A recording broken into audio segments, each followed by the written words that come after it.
人を助けるって、つまりその人は怖い思いをしたってことだ。命だけじゃなく心も助けてこそ真のヒーローだと私は思う。どんだけ怖くても自分は大丈夫だっつって笑うんだ。世の中笑ってるやつが一番強いからな。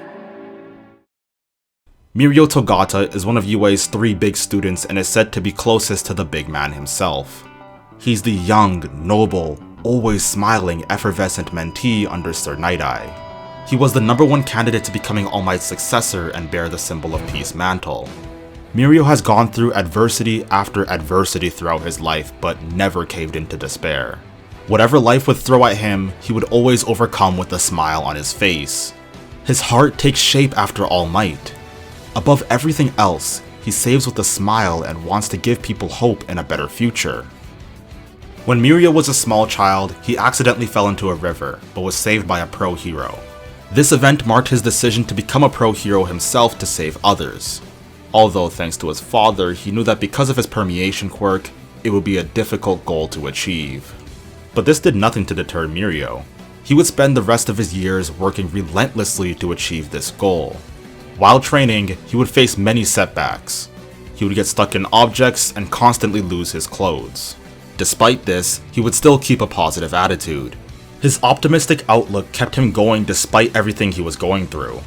His positivity can be seen as a quirk in and of itself. After years of training, he learned to control his quirk and became one of UA's top students. He eventually garnered the attention of Sir Night-Eye, All Might's sidekick, and began to work under him. He was able to do this not because of his quirk, but in spite of it. Hard work, persistence, and a positive attitude can turn even the worst weaknesses into the greatest strengths. His enthusiasm became contagious as his childhood friend Amajiki attributes some of his success to Mirio. He instilled enough confidence in Amajiki to master his quirk, and the two of them became members of UA's Big Three.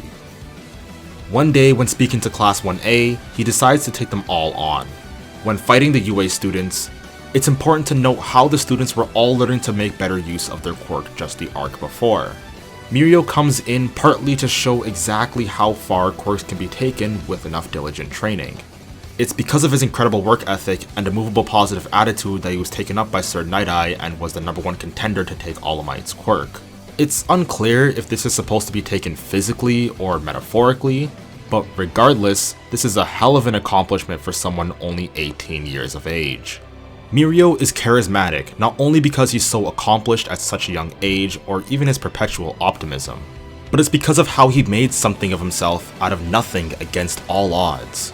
Every time he used his quirk, he was quite literally putting his life on the line. Mirio loses all of his senses when using his quirk. The only thing he can feel is the endless sensation of loneliness and falling. Constantly doing this can break a man not only physically, but mentally. His commitment, results, along with his cheerful attitude are all something we can aspire to, not only as heroes, but as people. We can all admire someone who worked tooth and nail for something against all odds, going from nothing and ascending to the top. Mirio functions as a bridge of sorts between All Might and Deku. He's quite literally an older version of Deku, going as far as to even share his birthday. Mirio has a flashy, physical-based quirk. While using his quirk, he yells out attack names. It's almost as though he's putting on a show while fighting. He knows how to dominate his opponent while still putting on a show, as seen as when he decides to go up against Class 1A and establish his dominance. He effectively demonstrated the power difference without absolutely obliterating them. He's flashy, but as seen as the overhaul arc, he doesn't compromise showmanship for his mission. Like All Might, he's lighthearted and loves making people smile. This actually gives us insight as to how he approaches saving people. It isn't just about physically rescuing people, but psychologically and emotionally resurrecting them. A hero's cape isn't just for show, it's to protect those they save. More on that later. Mirio knew that as one person he wouldn't be able to save everyone, so he decided he would settle for 1,000,000. This is what makes his fall from grace all the more tragic. During the internship arc, Mirio and Deku were walking around and then come across a girl with bandages and scars, clearly communicating a need to be saved. Mirio initially turns a blind eye, but soon comes to realize the true horrors that girl was going through. The little girl was beaten, abused, and manipulated in order to make quirk-destroying drugs. This caused Mirio to immediately regret his decision and vow to get Eri back no matter what. Sometime later, Mirio and his crew go on a mission to rescue the little girl from the Hisaikai. During the raid, Mirio goes ahead and takes on 8 precepts by himself. It was looking as though he was going to defeat all of them until he finds himself in a truly awful predicament. While fighting Overhaul, one of the men grabs a gun with a quirk-destroying bullet. Instead of firing it at Mirio, he instead fires it at Eri. Mirio has to make a split-second decision. Let Eri take the bullet, or jump and take it himself.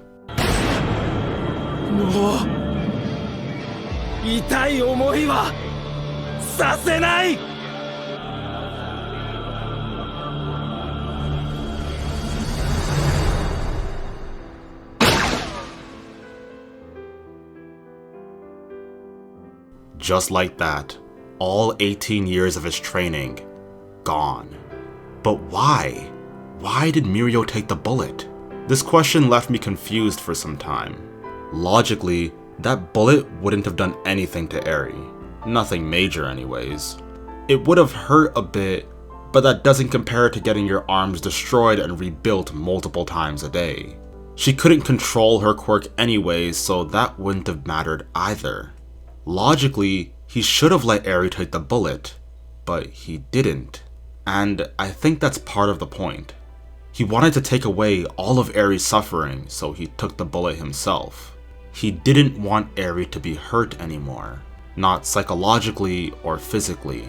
Mirio knows what it's like to be alone better than anyone else. It's how he feels every time he uses his quirk.